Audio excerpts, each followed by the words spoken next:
everyone, and in today's video we will be covering a chapter globalization of your class 12 political science, and this is going to be the part 1. Consequently, in other videos we will be covering the entire chapter. Now as soon as you open the chapter, we are confronted with 3 case studies. Alright, the very first one is of Janardhan. Janardhan is basically becomes John as soon as he enters his office, and he works all night. He acquires a new accent and he speaks a different language than he does when he's at home. He's rendering a service to somebody who in all probability is never likely to meet physically. His holidays also do not correspond to that of India calendars but to those of his clients who happen to be from the US. Okay? Second case studies of Ramdhari. So Ramdhari is basically going to the market to buy a small gift for his daughter. He actually promised her to buy a small cycle and he searched all the market to find something that is affordable, also at a reasonable quality. He do find a cycle, but that is manufactured in China, and this manufactured cycle from China is meeting his requirements, which is affordability and quality. Okay, so he decides to go ahead with his purchase. Also, he had bought her a Barbie doll which was originally manufactured in the US, but it was being sold in India. The third case study is of Sarika. Sarika is a first generation learner who has done remarkably throughout her school, and now she's got an opportunity to take a job and begin her independent career, which the women of her family had never dreamt of earlier. But yes, some relatives opposed, but she finally decides to go ahead because of the new opportunities that have been made available to her generation. Now all of these 3 examples, they illustrate an aspect of globalization. Janardhan, he was participating in the globalization of services. Ramdhari's birthday purchase tells us something about the movement of commodities. And Sarika is faced with the conflict of values, partly originating from a new opportunity that earlier was not available to the women in her family, but today is part of a reality that has gained wider acceptability. Now, in all these various contexts, we have realized the term globalization. What is globalization? This entire chapter, you will be very well versed with this term. So this was just an introductory part for all of you to give you an insight on the real practical examples. हम रोज़ market जाते हैं. Market में we are confronted with lot of materials that are from different countries which are still available to us sitting here in India. That is what? Globalization. Right? So globalization जो है fundamentally it deals with flows. Fundamentally मतलब root. The very root of globalization is flows. मैं globalization को another name दे सकती हूँ as flows. अब ये flows भी एक चीज़ का नहीं है, अलग अलग चीज़ों के flows होते हैं. फॉर एग्जाम्पल आइडियाज़ का फ्लोज. अब सारिका के एग्जाम्पल में क्या था? It was a flow of idea. एक अपॉर्चुनिटी से मिल रही है इंडिपेंडेंट करियर, इंडिपेंडेंस, ठीक है, लिबर्टी, फ्रीडम. क्या है ये idea which has been given to us from the western countries, democracy, western countries, capital. The flow is not just of ideas but capital, commodities. Ramdhari ने commodity cycle खरीदी है जो कि चाइना से बनकर रही है, बारबी डॉल खरीदी US. तो commodities. Capital is that you are investing money in some other country which can be in any form. People, लोग भी तो यहाँ से यहाँ आ रहे हैं. किस लिए आ रहे हैं? For better job opportunities. So which shows us world wide interconnectedness. And the impact of globalisation is not always positive but negative as well. अब पॉजिटिव अगर इम्पैक्ट के बारे में बात करें तो कल्चरल एक्सचेंज देखने को मिल रहा है, वाइडर अपॉर्चुनिटी देखने को मिली, जैसे सारिका को अपॉर्चुनिटी मिली थी, और जनार्दन को भी अपॉर्चुनिटी मिली थी to work in his home country but render services to people who are sitting miles away from him. तो अपॉर्चुनिटीज़ इंक्रीज़ होती है, कल्चरल एक्सचेंज देखने को मिलता है, वर्ल्ड वाइड इंटरकनेक्टेडनेस हो जाती है.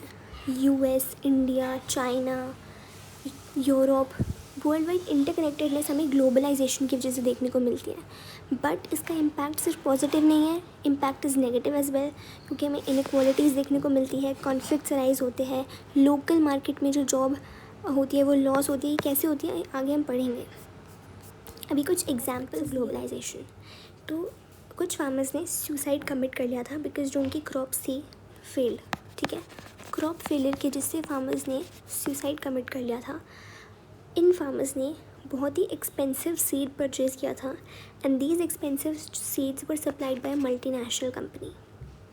MNC के द्वारा एक्सपेंसिव सीड्स जो सप्लाई किए गए थे वो फार्मर ने परचेज़ किया, लोन लिया होगा, बट उनकी क्रॉप फेल हो गई, they were not able to repay the loan, so they committed suicide. Second example है कि इंडियन कंपनी थी, इंडियन कंपनी को एक rival company which is based in Europe ने खरीद लिया, बाय कर लिया, even buy despite the protests by some of the current owners. तो एक ये भी है, रिटेल फेयर्स बिग प्लेयर्स, मतलब कि मैनी रिटेल जो शॉपकीपर्स हैं उनको डर लगता है कि उनकी लाइवलीहुड उनसे छीन ली जाएगी अगर कुछ बड़ी बड़ी इंटरनेशनल कंपनीज आके अपनी कंट्री में बड़े बड़े रिटेल चेन्स ओपन कर ले, तो उनको भी डर लगता है। फिल्म्स डिस्प्यूट इमिटेटिंग वेस्ट, मतलब एक film producer who was in Mumbai, he was accused कि जो तुमने फिल्म बनाई है ये फिल्म ऑलरेडी हॉलीवुड में बनी हुई है, तुमने उसको इमिटेट किया, कॉपी किया है। Cultural threats western clothes, basically एक मिलिटेंट ग्रुप ने एक स्टेटमेंट इशू किया था वेयर बाय उन्होंने बोला कि एक कॉलेज में जो भी गर्ल्स जो वेस्टर्न क्लोथ्स पहन रही हैं उनको थ्रेटन करते हुए एक स्टेटमेंट इशू किया था मिलिटेंट ग्रुप ने। So these are examples which show us that globalisation हमेशा पॉजिटिव हो is not necessary, it can also have negative consequences for people. लोगों के लिए नेगेटिव भी हो सकता है ग्लोबलाइजेशन, चलो पॉजिटिव है माना, बट नेगेटिव भी है, ठीक है। There are many who believe that globalisation has more negative consequences than positive. और ये जो हमें जितने भी एग्जाम्पल्स देखे, चाहे वो हमने जनार्दन, रामधारी, सारिका, फिर farmer suicide, film producer, militant group का, रिटेल शॉपकीपर्स का, इंडियन कंपनी का, ये जितने भी एग्जाम्पल्स हमने देखे ग्लोबलाइजेशन के, ये हमें बताते हैं कि ग्लोबलाइजेशन जो है it is not just about economic issues, and it not only be about economic issues, nor is the direction influence always from the rich to poor countries. कि जो डायरेक्शन ऑफ इन्फ्लुएंस है, direction of influence वो हमेशा rich से poor countries में हो, this is not necessary. तो flows की हमने बात करी थी, यहाँ पे थोड़ा सा ही वो डिटेल में दिया हुआ है कि to clarify what we mean by globalization as a concept, it fundamentally deals with flows. Flows could be of various kinds, it could be of ideas, it could be of capital, commodities or people. So ideas moving from one part to another, capital shunted between two or more places, commodities being traded across borders, people move in search of better livelihoods to different parts of the world. These are all what? Flows. And globalization as a concept fundamentally deals with flows, and flows are of various kinds. इतना समझ में आया, जिसकी वजह से हमें क्या देखने को मिलता है? World wide interconnectedness. अब ग्लोबलाइजेशन जो है ये एक मल्टी डायमेंशनल कॉन्सेप्ट है, क्योंकि हमें ग्लोबलाइजेशन के कुछ पॉलिटिकल, इकोनॉमिक और कल्चरल मैनिफेस्टेशंस देखने को मिलते हैं, जो हमें हमारे आगे चैप्टर में टॉपिक्स बनेंगे फर्दर। अब बोला गया है कि जो ग्लोबलाइजेशन है it is not purely about economic और cultural dimensions. We would be mistaken if we think it purely as a cultural phenomenon या फिर purely as an economic dimensions, क्योंकि जो इम्पैक्ट है ग्लोबलाइजेशन का वो अनइवन है, सेम हमें देखने को नहीं मिलता। It affect some societies more than others, कुछ पार्ट ज़्यादा इफेक्ट होंगे, सो एक सोसाइटी का कुछ पार्ट ग्लोबलाइजेशन से ज़्यादा इफेक्ट होगा, कुछ उतना नहीं होगा, ठीक है। Some parts of some societies more than others, या फिर ये तो चलो एक सोसाइटी की बात हो गई, हो सकता है बिटवीन दो सोसाइटीज़ ये सोसाइटी ज़्यादा अफेक्टेड हो इस वाली सोसाइटी से, तो affect some societies more than others या some parts of some societies more than others. And it is also important to avoid drawing general conclusions, क्योंकि जो इम्पैक्ट है ग्लोबलाइजेशन का उसको लेकर आप जनरल कंक्लूजन्स ड्रॉ कर रहे हो should not happen, because the context matters. We should pay sufficient attention to the specific context. Clear? तो ये थी कुछ ग्लोबलाइजेशन की बहुत ही रफ बातें। अब हम बात करेंगे what are the causes of globalisation, ठीक है। ये जो सिंबल है, the symbol in my notes will depict globalization, and if you want the notes, so do let me know in the comment section. These are digital notes, all right. अब causes क्या है globalisation के, globalisation हो क्यों रहा है, ये जो इंटरकनेक्शन हमें देखने को मिल रही है between different parts, what is facilitating this connection.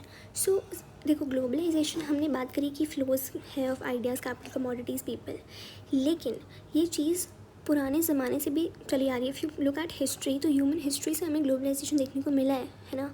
तो अभी के ज़माने में कंटेम्प्रेरी वर्ल्ड से ग्लोबलाइजेशन पुराने मतलब पुराना और अभी कंटेम्प्रेरी में ग्लोबलाइजेशन डिफरेंट कैसा है. And the very crucial part is by the scale and speed which accounts for the uniqueness of contemporary globalisation, कि किस स्केल में कितना बड़ा हो चुका है और कितनी जल्दी ग्लोबलाइजेशन हो रहा है, वो इसको डिपेक्ट करता है. अब ग्लोबलाइजेशन का कोई एक सिंगल फैक्टर नहीं है, बट एक बहुत क्रिटिकल एलिमेंट है टेक्नोलॉजी, जो कि फैसिलिटेट कर रहा है ग्लोबलाइजेशन को.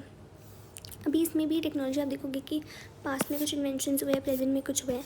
तो पास्ट में जैसे कि टेलीग्राफ, टेलीफोन, माइक्रोचिप, ये सब इन्वेंट हुआ था. तो all of these had revolutionise communication between different parts of the world. ठीक है, हम मानते हैं कि जब टेलीग्राफ आया, जब टेलीफोन आया, तो बहुत बड़ा एक रेवोल्यूशन देखने को मिला था कम्युनिकेशन में. साथ ही साथ जब प्रिंटिंग भी इनिशिएट हुआ था, जब इनिशियली आया था, तो it had laid the basis for the creation of nationalism. और आप अभी की अगर हम बात करें तो technology affects the way we think, हमारी पर्सनल और कलेक्टिव लाइफ्स दोनों में. ठीक है, अब ये जो एबिलिटी है of the ideas, capital, commodities and people एक जगह से दूसरी जगह जाने में, ये बहुत ज़्यादा ईजी हो चुकी है because of the technological advances. जितना ज़्यादा हमने टेक्नोलॉजी में ग्रोथ किया, इसकी वजह से इट हैज़ बिकम पॉसिबल कि ये चीज़ें और ईजीली और जल्दी मूव करें. बट ये जो ग्लोबलाइजेशन है, it does not emerge merrily because of the availability of improved communication. ऐसा नहीं है. ठीक है, लाइक जो पेस है ऑफ दीज फ्लोज वेरी, मतलब कि जो मूवमेंट होगा कैपिटल का, कमोडिटीज़ का, वो ज़्यादा होगा than the movement of people, है ना. लोग इतनी जल्दी नहीं जा पाएंगे, लोग इतनी ईजिली और जल्दी ट्रैवलिंग कर पाएंगे than the capital and commodities. तो पेस वारी करती है फ्लोज की. Also it is important to remember है कि the people should recognise, the people in different parts of the world should recognise कि हाँ, there are interconnections with the rest of the world. ठीक है, ये नहीं कि कम्युनिकेशन इम्प्रूव हो गया है तो हो गया, नहीं. लोगों का रिकोगनाइज करना is also very important. For example bird flu या फिर कोई सुनामी.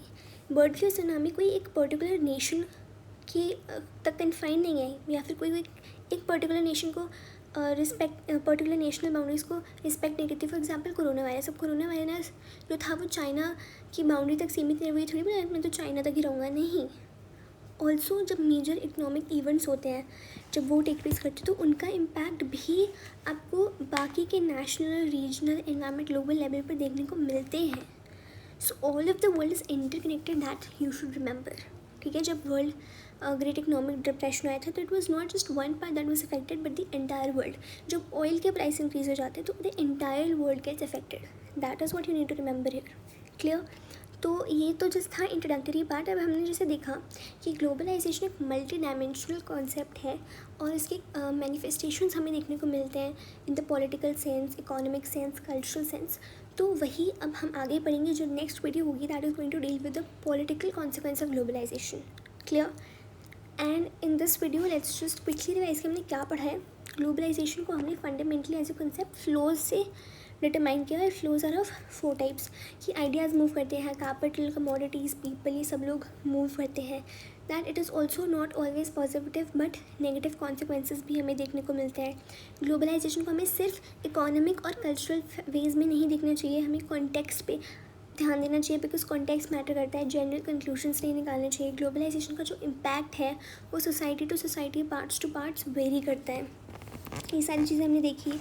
आज के ज़माने का globalisation is different from the पुराने ज़माने का because of the scale and speed from which it is taking place. And technology plays a very critical factor although there is not any single factor by which globalisation is caused. तो ये सारी चीज़ें हमने देखी. And yes, with that this is for this video. Thank you.